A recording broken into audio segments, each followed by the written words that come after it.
Est-ce qu'on est vraiment prêt à manger des aliments fabriqués en laboratoire? Sylvain Charlebois, directeur scientifique du laboratoire de sciences analytiques en agroalimentaire de l'Université d'Alousie. À chaque fois qu'on te présente, je me dis que ton titre s'allonge. Bienvenue à l'émission.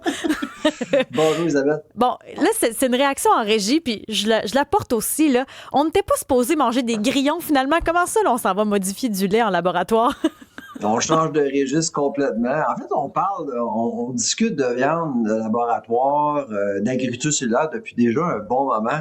En sciences alimentaires, c'est pas nouveau, hein. D'ailleurs, Santé Canada a approuvé la technologie de Remilk. Remilk est une compagnie d'Israël. Ça a été approuvé l'an passé. D'ailleurs, le PDG était sur mon podcast, je pense, il y a 2 ans, que j'ai rencontré à Chicago.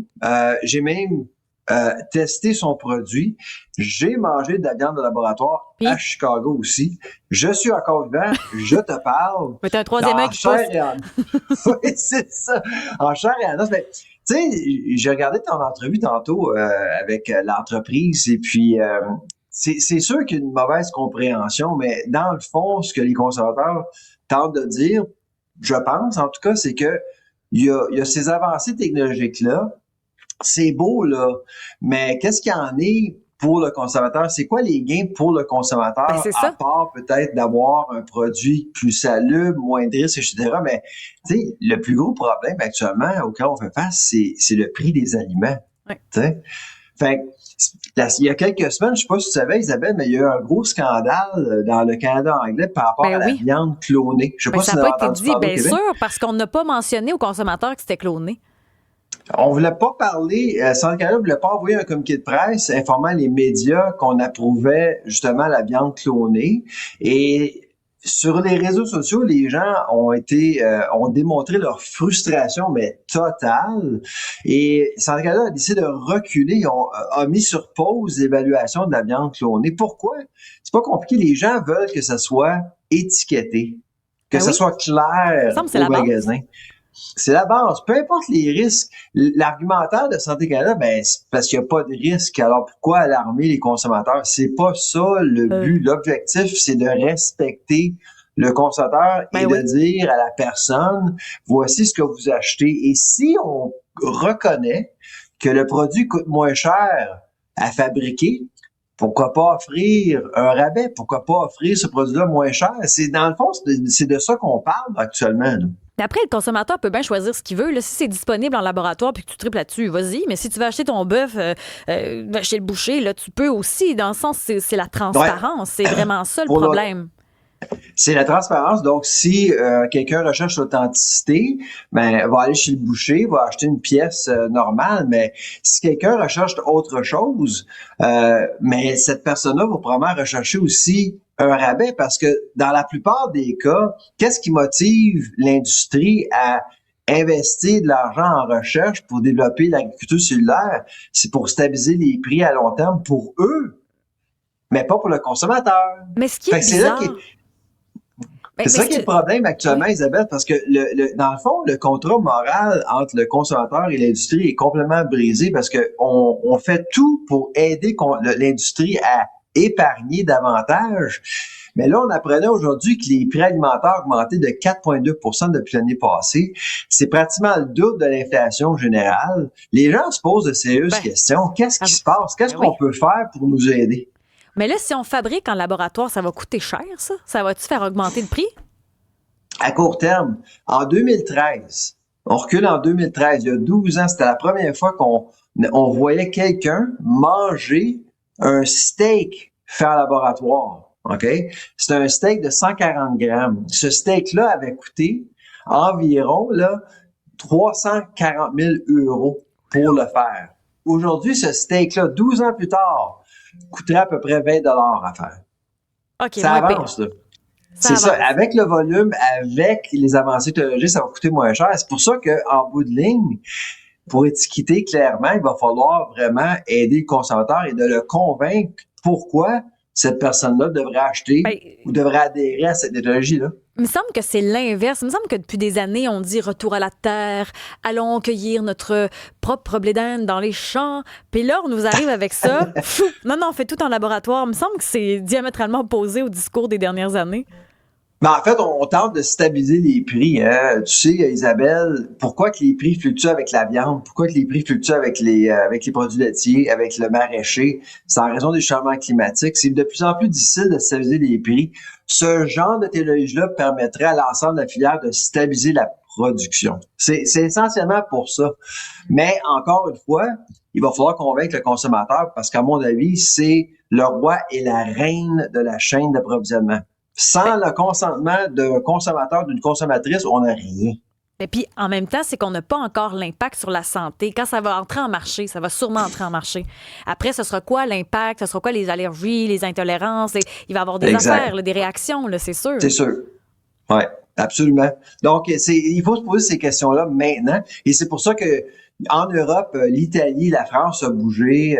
En fait, on interdit ces technologies-là. Aux États-Unis, il y a eu plusieurs États, dont la Floride, le Texas aussi, l'Alabama, votent contre ce genre de technologie-là aussi. On a Pierre de Vancouver là, qui dit un peu, qui va en votre sens, c'est-à-dire, pour moi, la nourriture de laboratoire, c'est OK si jamais on est rendu là. Si les coûts sont moins grands et qu'on a besoin de moins de place et qu'on peut réduire les abattoirs, donc aussi les gaz à effet de serre, tous les côtés environnementaux de ça, je ne vois pas de problème, mais l'industrie doit être transparente.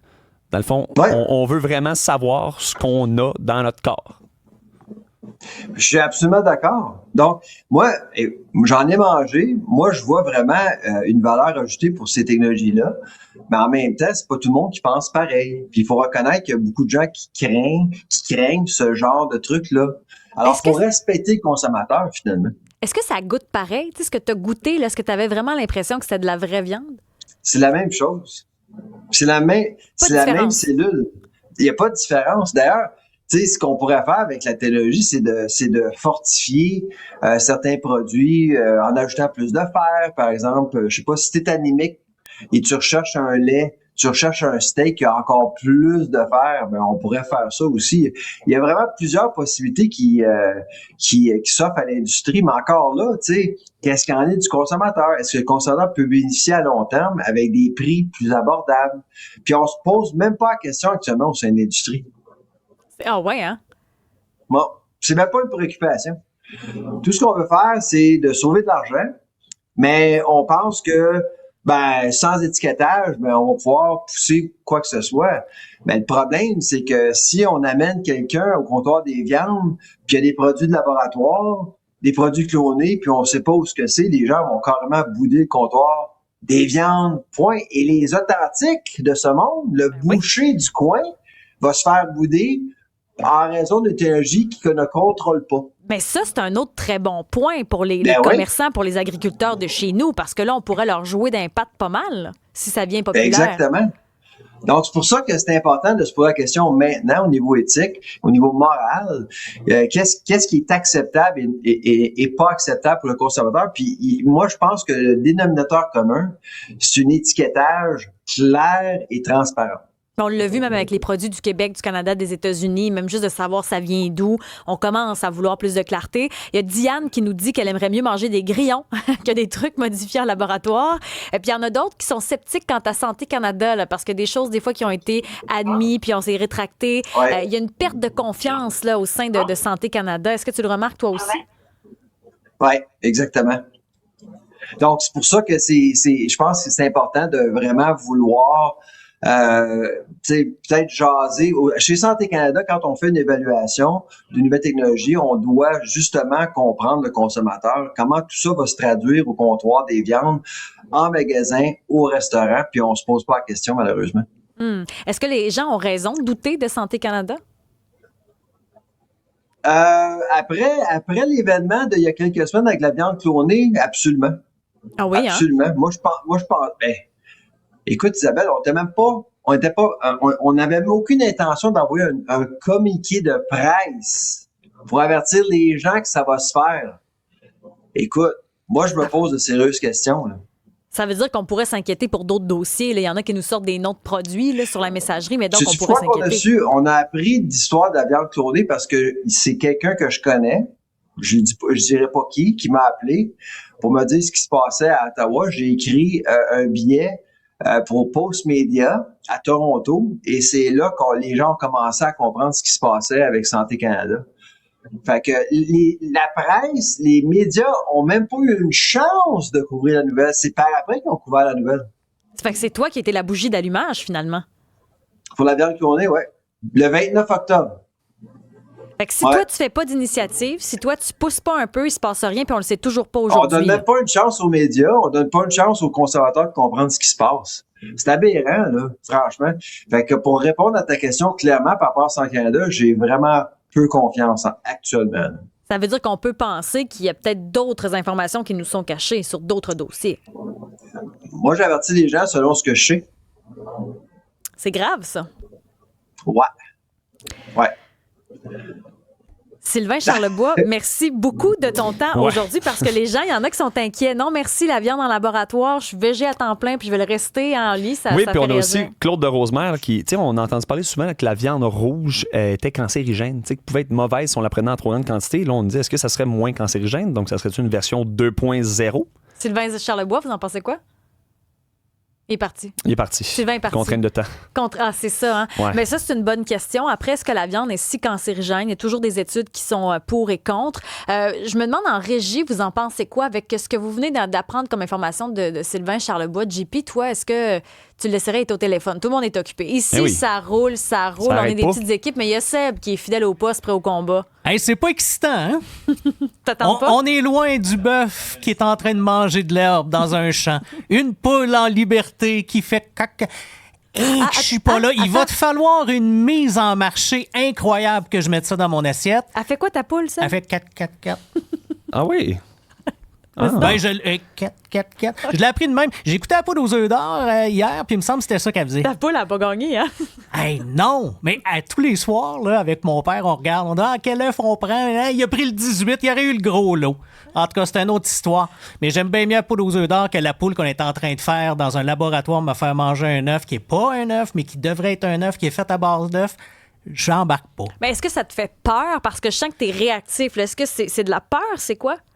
Je surfe entre la peur et le dégoût. Intéressant.